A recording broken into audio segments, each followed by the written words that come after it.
तुम्हाला ना इकडे पाठीमागे मनी प्लांट जो दिसतोय ना आर्टिफिशियल लावलेला, तर तो सारखा पडतोय. आता याला काय करावं तेच समजेना. इकडं आहे तर किचनवर बघू शकता सनेला नाश्त्यासाठी ताट तयार केलं. मला एका साईडला चहा ठेवला आणि आज ना असा काही पसारा झाला होता. तर बदाम वगैरे सोलले आणि म्हटलं चला तनेला नाश्त्यामध्ये देऊया. त्याचं तो जेवण करेल, त्याचा तो नाश्ता करेल. मग नंतर माझं मी आहे तर ते आलू पराठा बनवायला घेऊया. तनुच्या टिफिनसाठी आज फुल डे होता, त्यामुळे त्याला आलू पराठा बनवायचा होता. आता इकडं आहे तर ती सगळी तयार झाली होती. फक्त गॅसवर जागा रिकामी करायची होती, कारण स्पेस एवढा शिल्लकच नव्हता. खूप सारा पसारा झाला होता. मला सगळा पहिला मी स्पेस रिकामा करून घेतला आणि नंतर लगेच आलू पराठे बनवायला घेतले.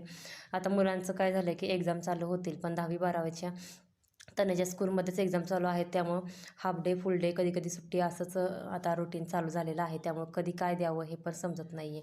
तर आज फुल डे होता म्हणून छान असे त्याच्यासाठी आलू पराठे बनवले होते. कसा वाटला व्हिडिओ कमेंट्स करून नक्की सांगा. भेटूया पुढच्या व्हिडिओमध्ये.